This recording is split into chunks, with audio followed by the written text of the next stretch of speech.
नमस्कार दोस्तों, OCN network में आपका स्वागत है। मैं हूं ओमकार चौधरी।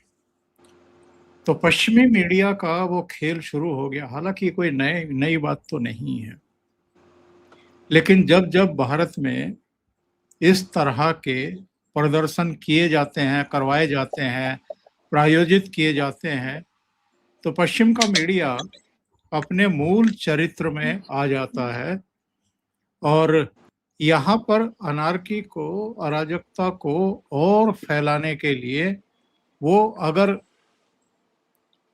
सच झूठ का सहारा लेना पड़े तो फिर वो भी करता है।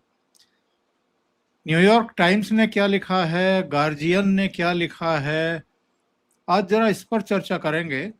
और न्यूयॉर्क टाइम्स, जैसा कि उसके नाम से ही विदित है, अमेरिका का अखबार है। गार्जियन ये ब्रिटेन का अखबार है। और अल जजीरा वगैरह, ये तमाम दूसरे, वॉशिंगटन पोस्ट और आदित्य सत्संगी जी के साथ जुड़ लेते हैं, वो इनकी असलियत भी बताएंगे और वहाँ इस समय चल क्या रहा है और क्या एक तस्वीर बनाने की, पोर्ट्रे करने की कोशिश हो रही है, उस पर भी चर्चा करेंगे। बाकी मुद्दे कई और भी हैं, उन पर भी हम लोग आएंगे। तो सीधे आदित्य जी से जुड़ लेते हैं। आदित्य जी, बहुत अभिनंदन, नमस्कार। नमस्कार, नमस्कार। आपको, आपके दर्शकों को वापस बुलाने के लिए धन्यवाद।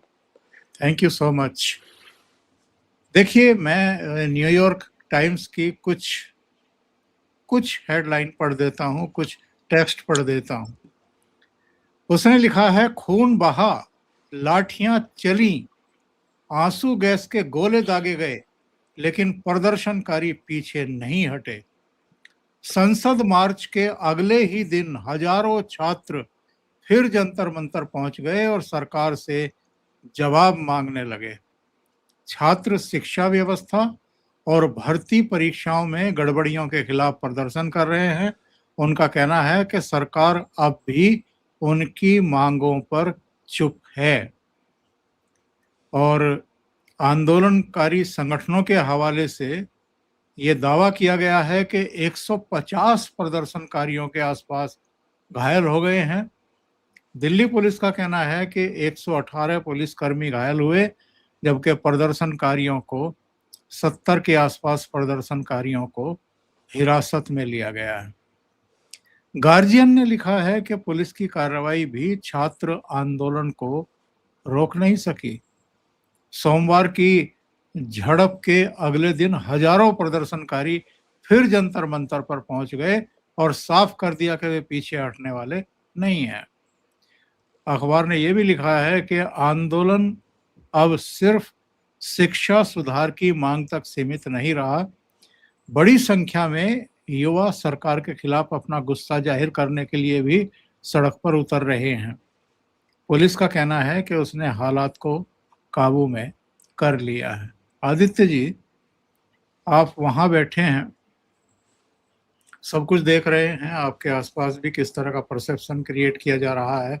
और भारत में जब इस तरह की कहीं कोई अराजकता होती है, खास तौर से सरकार के खिलाफ कुछ गुस्सा भड़कता है, तो वहां लोगों की बाँछें खिल जाती है, चेहरों पर मुस्कान तैर जाती है। ये मेंटेलिटी क्यों है और ये रुख वहां के मीडिया का भी आखिर क्यों है? देखिए, ब्रिटेन में मैं थोड़े समय रहा हूँ और ब्रिटेन का मुझे अ, थोड़ा माइंडसेट पता है at the local level. British लोग जो होते हैं ना, आप बाय नेचर अगर आप देखें, दे आर ट्रेडर्स और मतलब चोरी के छोटे मोटे चोर होते हैं। Scottish have more morals. Guardian newspaper is the same newspaper जिसने एडवर्ड स्नोडन की कहानी पब्लिश करी थी, इफ यू रिमेंबर। सेम। और ये सेंसेशनल, जितने भी रॉयल्टी के विरुद्ध जितने भी सेंसेशनल न्यूज होती है, प्रिंस एंड्रयू किसके साथ फंसे हुए हैं, किंग चार्ल्स, डायना का स्टोरी भी गार्जियन ने रिलीज किया था। It's a tabloid, it's not even a newspaper. तो उसको जहां भी सेंसेशनल न्यूज दिखाई देगी वो पब्लिश करेगा। गार्जियन कंपीट्स विद बीबीसी, लेकिन दोनों के दोनों हिज मास्टर्स वॉइस है। और उसके बाद तीसरा न्यूज़पेपर है, एक और है यूके में, जो डेली मिरर, यूके मिरर, वो भी एक ऐसा ही न्यूज़पेपर है। ब्रिटेन के न्यूज़पेपर्स पे कोई ट्रस्ट करे तो इसका मतलब ये है कि सही, मतलब वो बाजी हार गया। You can't trust them for anything. उनको जो पैसा देगा उसके लिए काम करते हैं। दे डोंट केयर, उनका कोई रिस्पॉन्सिबल जर्नलिज्म नहीं होता कि लोगों को नुकसान होगा, लोगों का फायदा होगा। झूठ न्यूज़ पब्लिश कर दी तो लोगों के समाज में थोड़ा विघटन आ जाएगा। They have no such responsible journalism. It's called tabloid. वो सिर्फ पैसे के लिए लिखते हैं और एनीबडी कैन बाय देम। तो this was purchased by some businessman from India. अब बड़े बड़े नाम आए हैं, इवन अजीम प्रेमजी का नाम आया है। ओके, ये कोई भी जितने भी इंटरनेशनल मीडिया है, without money they will not move an inch. और वो money has been paid from India, not from their countries. क्योंकि कोई भी अमेरिकन या वेस्टर्न इंटेलिजेंस एजेंसी होगी, वो इतना बेवकूफ नहीं है कि अपने देश से पेमेंट कराए। या तो पेमेंट करवाएगा बांग्लादेश से, या कराएगा किसी और कंट्री से या थर्ड कंट्री से। This what has happened. ये जो फेक नैरेटिव जो वेस्ट क्रिएट करना चाहता है, बोलता है कि वो ही बोल रहे हैं कि the problem is not just in our countries, the problem is in India also. जैसे आपने देखा होगा, इफ यू रिमेम्बर, जब मार्स का जो रोवर भारत ने लॉन्च किया था, इफ यू रिकॉल, मार्स का जो स्पेस एक्सपेडिशन था, गार्जियन ने कौन सी पिक्चर पब्लिश करी थी? हाँ, बैलगाड़ी, वो भैंस की। भैंस की। ये सेम न्यूज़पेपर है ये। So hmm. Because they are jealous of it. UK ने आज तक एक रॉकेट लॉन्च नहीं किया आज तक। सो द प्रॉब्लम उनका क्या है कि हमारे हाथ से बाहर निकल रहा है भारत। उसकी इकोनॉमी पे पब्लिश को, उसकी इकोनॉमी के वापस लेकर आओ, इन्वेस्टर्स का कॉन्फिडेंस कम करो। That's the main approach these guys have. America की सिचुएशन थोड़ी अलग है। अमेरिका को मालूम है कि American wealth comes from Asia और यूरोप। देखिए, यूके का कोई वेल्थ का कोई, it's such A small population, small country. उनको अपनी रेलेवेंस बना के रखनी है। दैट इज देयर प्रायोरिटी कि अभी भी इंटरनेशनल से चले, कोई उनसे उनकी टेरिटरीज वापस ना मांगे। जैसे मोदी जी ने बोल दिया अबोरिजिन्स, माओरी, और फिर बाकी भी कितने 19 ओवरसीज टेरिटरीज हैं ब्रिटिश के। If people should not ask them to vacate all those territories. Diego Garcia को वेकेट करने के लिए कोई ना बोले। अमेरिका की प्रायोरिटी थोड़ी अलग है। अमेरिका में क्या है कि there is no royalty here, लेकिन अमेरिका के चर्चेज आर द रॉयल्टी। और अगर अमेरिका में दंगे ना हो, यहाँ पे एक दूसरे को मारकाट ना मचे, क्योंकि मैं आज एक इकोनॉमिक स्टेटिस्टिक्स देख रहा था कि अगर अमेरिका ने हॉर्मुज स्ट्रेट को नहीं खरीदा या उसको कंट्रोल नहीं किया, तो अमेरिका में भुखमरी मर जाएगी। There will be riots on the streets और डॉलर की वैल्यू पूरी नीचे चली जाएगी। That is their main priority. तो उसके लिए अगर भारत को अगर कमजोर किया जाता है, वो उससे क्या हो जाएगा कि भारत कमजोर होगा तो one place less to sell oil, one less competitor, and they control the entire Indian Ocean region. अभी उनके कंट्रोल में नहीं है, भारत के कंट्रोल में है, मलाका स्ट्रेट से लेके सुएज कैनाल तक। एंड दे नो इट कि Indian navy is the biggest navy in this entire reason और मोस्ट फोर्सफुल नेवी ऑल्सो। तो अमेरिका का वो क्या है कि मोदी सरकार को हटाओ और साथ में then we can have favourable trade deals. बाकी सब लोग हमारी बात मान जाएंगे। किसी के बच्चे पढ़ रहे हैं यहाँ पे, किसी के अंकल पढ़ रहे हैं, किसी कोई किधर रह रहा है, they don't care. That's the main. तो दोनों का ऑब्जेक्टिव्स अलग है, लेकिन प्रॉब्लम मैं भारत में होती इसी है। मैं इसी प्रश्न पर आ रहा था कि ये मसला केवल गार्जियन में छपे हुए या न्यूयॉर्क टाइम्स में छपे हुए मैटर तक सीमित है, या वहाँ की कुल मेंटेलिटी यही है, और वहाँ के जो एस्टेब्लिशमेंट हैं, सरकारें हैं, वो भी चाहती हैं कि ढाका, काठमांडू और कोलंबो दिल्ली में दोहराया जाए। देख, एक्चुअली दे, ये स्ट्रैटेजी जो बताई जा रही है, ये वेस्टर्न स्ट्रैटेजी नहीं हो सकती, बिकॉज दे आर इतने भी बेवकूफ़ नहीं है कि उनको ये पता ना हो कि भारत अलग है, काठमांडू अलग है और बांग्लादेश अलग है। लेकिन देर इज़ वन, थोड़ा परेशान करने की बातें हैं। एफसीआरए पे आपने देखा, चर्च के पादरी जो इनके द्वारा फंडेड हैं, they are the ones on the street. तो तो मेरे को नहीं लगता है रिजीम चेंजिंग करने के उसमें, दे जस्ट वांट पादरियों टू की भी स्टॉप द परेड एफसीआरए। पादरियों की भी परेड हो गई ना कल जंतर मंतर पर। मोदी जी उन सब एंटी नेशनल एलिमेंट्स को एक्सपोज कर दिया जो जो करना चाहिए था। तो ये ऑल ऑफ सारे देम आर ये सारे अलग अलग तरह के कॉकरोच हैं जो निकल के बाहर आ रहे हैं, और नसीरुद्दीन शाह से लेके शबाना आजमी तक सब ये भी बड़े बड़े कॉकरोच हैं। सब बड़े कॉकरोच है, बिल्कुल सही बोला। तो कॉकरोच जनता सारी बाहर आ गई है, सलमान खान भी बाहर आ गए, सब आ गए बाहर। बट इट्स गुड दैट सब एक्सपोज हो चुके हैं। एंड मोदी जी भी सोच रहे होंगे थोड़ा सा दम होना चाहिए था, थोड़ा लंबा चलाते। वो तो 2 दिन में समझ गए सब पे सब, और उल्टा सबको दिख रहा है। भाई मोदी जी का चढ़ाने का तरीका भी अलग होता है, फिर बाद में बुलाएंगे भी प्रधानमंत्री आवास में, फिर फोटो भी खिंचाएंगे इनके साथ, देखो एक और बार हराया। देखिए, ये जो आपने मानसिकता की बात करी, ये पुरानी मानसिकता है, एंग्लो सैक्सन मानसिकता है। एंग्लो सैक्सन मानसिकता जो है, वो कभी भी किसी भी ब्राउन व्यक्ति को आगे नहीं बढ़ने दे सकती। That is there core belief. बड़े जलते भी हैं। लाइक एक बार आपको याद होगा 1947 के बाद कुछ आर्टिकल्स पढ़े थे कि how we take back India back again. ये भी गार्जियन में ही छपे थे उस समय के। उस समय गार्जियन का नाम कुछ और था। उस समय तब भी यही आर्टिकल छपे थे। सो दी मानसिकता तो सेम वही है कि how not to let Bharat rise. Peaceful नहीं होना चाहिए। और आई थिंक दे अब भारत के जो पार्टी कॉकरोच पार्टिसिपेंट्स हैं, इन्होंने मिसगाइड कर दिया कि हमारे अंदर क्षमता बहुत ज्यादा है। तो that's how they got carried away कि इस बार हो जाएगा, इस बार हो जाएगा। आई एम श्योर अगर कोई और गवर्नमेंट होती भारत में तो बहुत कुछ डैमेज हो जाता, लेकिन बिकॉज मोदी जी थे, इतना डैमेज नहीं हुआ। इसमें एक इंटरेस्टिंग बात मैं आपको बताता हूँ। एक वेस्टर्न एनालिस्ट ने उसने पब्लिश किया कि the Indian force built up for hypersonic missiles which are huge threat for Chinese ships, not American ships, Chinese ships. तो ये जो इनकी पुरानी स्ट्रेटेजी थी कि make India fight with China, that has failed. Bharat और चाइना दोनों का ट्रेड भी बढ़ रहा है। और देखिए, इंटेलिजेंस गेम्स वो भी खेलते हैं, भारत भी खेलता है, अमेरिका भी खेलता है, हम लोग भी खेलते हैं। ऐसा नहीं कि हम लोग चुप बैठे हुए हैं। वो उन्हें थी कि हमारे गेम्स उनको पता लगते हैं, उनके गेम्स हमको पता लगते हैं, और that too expose by our agencies. लेकिन भारत और चीन एक तरीके से साथ भी आ रहे हैं। आपने रिसेंटली देखा होगा, एक पब्लिक न्यूज हुई थी where Chinese acknowledged and thanked Indian Navy for saving their 12 sailors. हाँ, वहाँ के सेना प्रमुख का बयान आ गया कि हम जिंदगी भर एहसान नहीं भूल सकते भारत का। करेक्ट। ये news is very troubling for American and western countries. देखिए, मैं देखता हूँ एक सिनेरियो, जिस दिन एशियन कंट्रीज यूनाइट होंगी, मैं चाहता हूँ कि China should vacate the illegal land occupied on its own, और पाकिस्तान को छोड़ दे। Let's mend the relationship. It will be a fantastic century, क्योंकि मेन वेल्थ एशिया से ही आती है। अब इस यूनिटी को कैसे तोड़ के रखना है, वो देखिए, नाम हर जगह चाइनीज मीडिया का डाला जाता है, चाइनीज का डाला जाता है, बट चाइनीज मीडिया तो इंटरनेशनल नहीं है, चाइनीज मीडिया इज लोकल। तो ये सारे वेस्टर्न प्लॉयज होते हैं थ्रू इंडियन मीडिया, इससे इसको बढ़ाओ, उससे इसको बढ़ाओ। But if you see the Wang Yi's and Jaishankar meeting, काफी कॉर्डियल है, सारी मीटिंग्स कॉर्डियल है।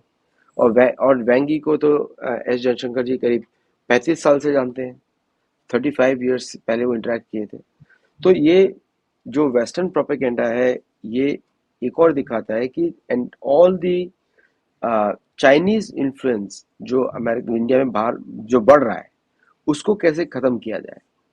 And so America become comes as a big supporter of the ultra left movement in India. Arvind Kejriwal, फिर आपका कम्युनिस्ट पार्टी ऑफ इंडिया, उन सबको दिखना चाहिए कि America is their supporter, not Chinese. Because they know कि जो मास रेजिस्टेंस या प्रोटेस्ट करने की जो कैपेसिटी है, वो कम्युनिस्ट ऑर्गेनाइजेशन में ज्यादा है एज कम्पेयर टू आम आदमी पार्टी और एनी अदर पार्टी। तो वो एक मर्जर करने का भी उनका साजिश था एक तरीके से। और स्टूडेंट्स को यूज करना बड़ा आसान हो जाता है, because it's a very sensitive matter. So अब जब वैसे भारत के लिए आउटकम तो बहुत ही अच्छा है। काश अब जो नीट के एग्जाम्स होंगे, सीबीटी के होंगे, fast track courts Modi ji ने अनाउंस कर दिया, स्ट्रिक्ट एक्शन कल से शुरू हो जाएगा, पीपल आर इन। तो ये बहुत अच्छा है भारत के फ्यूचर के लिए, एग्जाम एक के बिल आ रिजल्ट के रहा लिए। है, पार्लियामेंट में बिल आ रहा है, सोमवार को आ जाएगा या मंगलवार को आ जाएगा। हाँ, और दिया जाएगा। तो अब जब आपने जब हम पादरियों को देखते हैं स्ट्रीट, ये पादरी ये भारत के सबसे बड़े दुश्मन है एक तरीके से देखा जाए तो, मेरे पॉइंट ऑफ व्यू में। कि मेरे इसमें बहुत रिसर्च भी है। ये लोग मास स्केल पे एंटी हिंदू हिस्टीरिया क्रिएट करते हैं, बच्चों को बुरा बता के। आपको सेंट जेवियर्स की कहानी मालूम है, किस तरह पहले बच्चों को टैकल करते थे, फिर माँ को कन्वर्ट कराते थे, फिर जाते थे पिता के पास। एंटी ब्राह्मण प्रोपेगेंडा जेवियर का ही था। और तो these people are completely controlling that narrative on the street. और जब इनका फंडिंग बंद होता है, इसका मतलब ये है कि वेस्टर्न कंट्रीज का पावर टू कन्वर्ट रिड्यूसेस। तो ये इस तरह के प्रोटेस्ट जेन्युइनली करे जा रहे हैं। FCRA जो आ रहा है उसकी वजह से भी ये सब निकल निकल करके बाहर आ रहे हैं। इनको लग रहा है कि ये बहुत बड़ा हथौड़ा है इनके सिर पर। वो जो स्प्रे मारा है ना उन्होंने, एफसीआरए का स्प्रे, उसका नाम ही रखना चाहिए एफसीआरए हिट स्प्रे। तो एफसीआरए हिट स्प्रे जो मारे थे, कॉकरोचेस कहाँ कहाँ से आ रहे पता नहीं है। सही है। देखिए, जब हम लोग समोसा पार्टी करते हैं ना, समोसा चाय पार्टी, सब तरफ से लोग आते हैं। आप नए नए दोस्त भी बनाएंगे। अब यहाँ पे दीज पीपल आर, तो इसी तरह जब इस पे आप स्प्रे कर रहे हैं इनके ऊपर, तो all these people are coming out. FCRA is the single biggest foreign policy objective of Americans, उसको रोकना इस समय। चलिए साहब आगे बढ़ते हैं। वैसे तो BBC ने भी अपनी जबान खोली है, पुलिस ने महिलाओं को भी नहीं बख्शा। इसके अलावा फाइनेंशियल टाइम्स ने लिखा है कि राहुल गांधी तो प्रधानमंत्री आवास तक पहुंच गए इसका पुलिस कार्रवाई का विरोध करते हुए। डॉन ने लिखा है कि छात्र आंदोलन से विपक्ष को मोदी सरकार को घेरने का मौका मिल गया। मतलब सब ने अपनी अपनी टांगे उठा दी हैं एक तरीके से। सब जो है अपना अपनी रो में आ गए हैं पूरा। वो तालियां पीट पीट करके उछल करके मजा ले रहे हैं कि यहाँ क्या हो रहा है। लेकिन जैसा आपने कहा है कि कुछ दिन में एक एक तो डिफ्यूज कर दिया है। कल रात सोनम वांगचुक को जूस पिला दिया जाकर के JP नड्डा और जितेंद्र सिंह ने। और उनकी वो बताते हैं कि साहब हमारी 3 मांगे मान ली गई हैं। तो चलिए, मुझे लगता है आदित्य जी आप भी मेरी इस बात से सहमत होंगे। देखिए, गवर्नमेंट कोई भी कितनी भी शक्तिशाली हो, अगर वो हल्की सी झुकती हुई दिखाई दे तो ये डेमोक्रेसी के लिए बहुत शुभ संकेत होते हैं। बहुत शुभ संकेत होते हैं। ये तो मैं एक्चुअली अर्थशास्त्र बोलता है, राजा को हमेशा नरम दिखना चाहिए। तो गवर्नमेंट की शक्ति इतनी ज्यादा होती है, पीपल हैव नो आइडिया। वो तो कुछ यूज नहीं कर रहे हैं। जब वो स्टेट पावर इंडिया दिखाएगा तो इन लोगों के तो होश उड़ जाएंगे। ये जितने भी हैं, घर घर में घुस के, और ऐसा तो कमी नहीं, हमारे पुलिस की तो कमी है नहीं, नंबर्स की भी कमी नहीं है। तो Indian government, same incident US में हुआ था, मैंने आपको बताया क्या किया था इन लोगों ने। They broke into the Harvard का केसेस सब लोग याद रखें। जिस तरह मेल, अब अमेरिकन पुलिस के जो मेल मेंबर्स होते हैं कितने स्ट्रांग होते हैं। प्रोफेसर्स को कैसे जो पिटाई की थी, देखें उनको, आज तक उनके जबड़े किसी के हिलते नहीं है।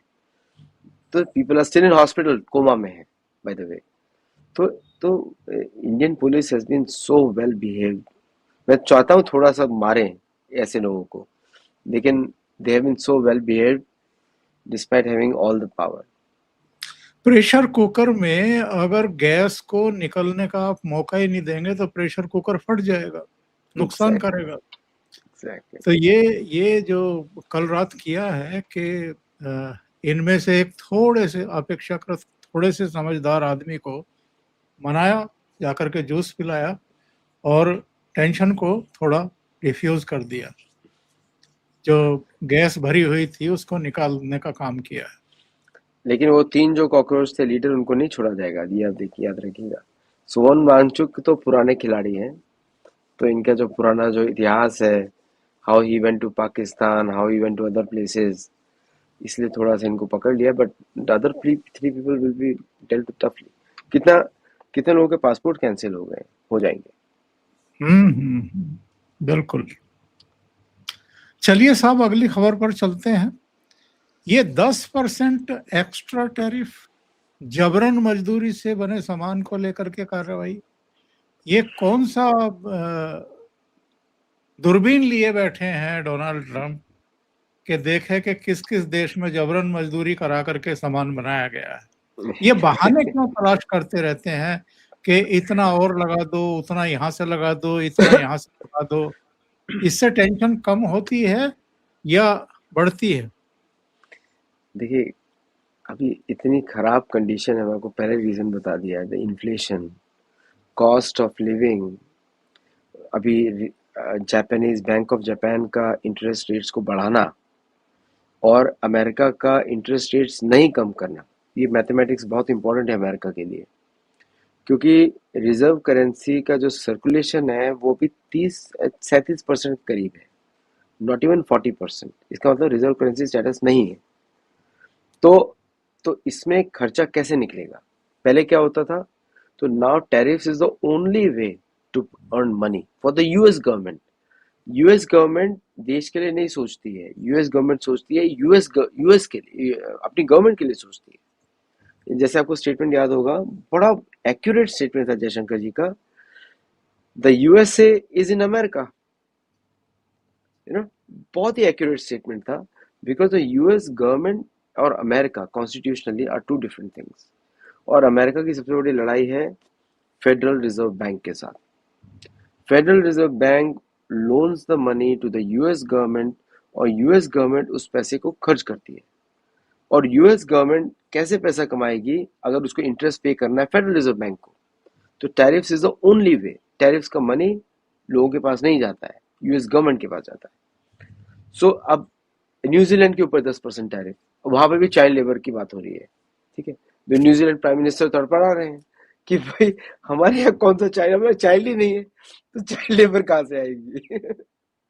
There are only 250,000 kids in न्यूजीलैंड, उसमें भी चाइल्ड लेबर कहाँ से आ जाएगा? सो अनफेयर ट्रेड प्रैक्टिसेस तो उन्होंने न्यूजीलैंड में भी ढूंढ लिया है, बाय द वे, इंडिया के अलावा। और he has put 10% on European countries also. ये वही, अभी इमरजेंसी टाइम है। To survive, US government to survive, they need this tariffs. Sanctions भी लगा सकते हैं, लेकिन सैंक्शंस के लिए आपको कांग्रेस की वो चाहिए, परमिशन चाहिए। बट यहाँ पे आप इजीली यूएस के करंट 301 और एक्शंस के सेक्शंस के थ्रू आप कर सकते हैं। तो इजी वे आउट। तो इससे शॉर्ट टर्म मनी ढूंढ रहे हैं। अभी आप देखिए ना, जब जब जब आपकी मतलब तिजोरी खाली हो जाती है। ये भी एक तरीके से भीख मांगना ही है ना, जबरन। वो एक एक हरियाणवी कवि है अरुण जैमिनी, वो एक सुनाता है कि ये हरियाणा वालों से भीख मांगनी भी नहीं आती। वो एक गाड़ी में बैठा हुआ था, एक हरियाणा वाला आया, बोला 10 रुपए दे, नहीं 20 रुपए दे। उसने कहा कि यार ऐसे नहीं मांगा जाता है कि 20 रुपए दे, भाई भीख मांगने वाले का तो अलग वो होना चाहिए। और फिर क्या करना है तुझे? बोला चाय पीऊंगा। बोला चाय तो 10 रुपए की आ जाती है। बोला तू नहीं पिएगा मेरे साथ। तो ये जो है, ये डोनाल्ड ट्रंप जो कर रहे हैं, ये कभी तो कहते हैं कि होर्मुज पे कब्जा करेंगे और वहां टोल नाका लगाएंगे, वहां से भी आमदनी निकालेंगे, और जितना हम ये आसपास के देशों में सैन्य एस्टेब्लिशमेंट पर खर्चा कर रहे हैं वो निकालेंगे। तरीका क्या है भाई आपका? आपके खर्चे आपकी गलत नीतियों की वजह से बढ़ रहे हैं। अमेरिका की जनता अगर कराह रही है महंगाई से, तो आपकी वजह से, आपकी गलत नीतियों की वजह से। तो उसका आप पूरे दुनिया पर टैक्स लगाएंगे, टैरिफ लग के नाम पर। और कभी आप होर्मुज पे कब्जा करने की बात कर रहे हैं। आप एक जगह टोल नाका लगाएंगे तो पूरी दुनिया में 20 जगह लगेगा। उसको कैसे रोक लेंगे आप? देखिए, ये जो मल्टीपोलर वर्ल्ड की बात हो रही है ना, तो तो इनको थोड़ा सा क्रैक दिखाई दिया है ईरान में, इसलिए 12 दिन की बमबारी चल रही है। गोल क्या है, इनको थोड़ा सा क्रैक दिखाई दिया है ईरान में, तो भी उसमें उन्होंने पूरी ताकत उस पर झोंक दी है। बिलीव मी, जब वो रिटेलिएशन आएगा, वो आएगा तेल अवीव में या फिर आएगा बाकी कंट्रीज में। तो होर्मुज स्ट्रेट पे is the biggest source America is eyeing कि यहाँ से पैसा ज्यादा निकल सकता है। जब जब आप भिखारी होते, बैंक में पैसा नहीं होता ना, हर जगह से आप इकट्ठा शुरू करना करते, कहाँ से कर ले। अभी अमेरिका ने $13 बिलियन का नेट प्रॉफिट किया है वेनेजुएला से। $13 billion is nothing for America, nothing. लेकिन उन्होंने दे मेड प्रॉफिट। अगर वो ऑलमोस्ट रेट को कंट्रोल करते हैं तो अमेरिका को सालाना जो इनकम होगी वो होगी $500 बिलियन। 500। तेल वही रहेगा, भारत को बेचेंगे, फिर ईरान के सारे ऑयल वेल्स उनके हो जाएंगे। तो दैट्स द होल स्ट्रेटेजी। अब वो सक्सीड नहीं हो रही है बिकॉज ईरान इज विनिंग, और ईरान छोड़ नहीं रहा अपने बैटल। उनको पहले उनको ये लग रहा था कि Iran will wicket and run away. Bharat में प्रॉब्लम क्रिएट कर रहे हैं कि भारत उनकी कंपनीज को ना खरीदना शुरू कर दे, बिकॉज भारतीय अभी मोदी जी जब जिस तरह 1 लाख करोड़ रुपए का उन्होंने कॉर्पस बनाया स्टार्टअप्स के लिए, India is the third largest startup nation in the world. India is becoming the top 10 defence suppliers in the world. India की मिसाइल्स बिक रही हैं, अस्त्रा 1 इज बिक रही है। अभी उन्होंने किसी तरह तेजस पे तो रोक लगा दी, नहीं तो Tejas would have been one of the biggest sellers. वो तो अमेरिका से रोक लगा दी। तो India is inching towards it. Skyroots के जब आप प्लान्स देखते हैं तो यू विल बी शॉक्ड। मैं चाहता था कि इसरो के ऐसे प्लान्स हो, लेकिन स्काई रूट के जो प्लान्स हैं वो है कि cornering 12 to 20% of world space launch market in next 3 years 5 years। $1 billion का वैल्यूएशन हो गया, 10,000 करोड़ का वैल्यूएशन हो गया है। तो this is the threat to America. INS Malvan launch हुआ, फिर आपका तेजस वो सॉरी पिनाका का 60 किलोमीटर का रेंज का रॉकेट टेस्ट हुआ। फिर 2-3 दिन पहले आपका वो क्या कुश का टेस्टिंग हुआ है ना। तो कुश की जो मिसाइल है बीएमडी के साथ जो लगेगी लॉन्ग रेंज एयर डिफेंस। तो ये सब कलर बहुत प्रोजेक्ट्स कलर बहुत गजब का है उसका। बहुत सुंदर, बहुत सुंदर। हाँ। So all these things are getting tested. तो तो कहीं ना कहीं तो इनसिक्योरिटी आती है। और मैं तो बस चाहता हूँ कि भारत अभी प्रोएक्टिव फ्रंट फुट पे आके खेले क्रिकेट। अब कोई डिफेंस होने की जरूरत नहीं, क्योंकि everyone has expose their things. Meta पे सीधे टैक्स लगाए, मेटा पे बोले कि it has been misuse, it has tax लगाए। सी कंपनीज के ऊपर टैक्स लगाएंगे तो they will automatically fall in line, और जैसे टैक्स लगेगा फिर उसका रेवेन्यूज गिरेगा। सारे घोड़े दौड़ा रहे हैं डोनाल्ड ट्रंप अपनी खीज मिटाने के लिए।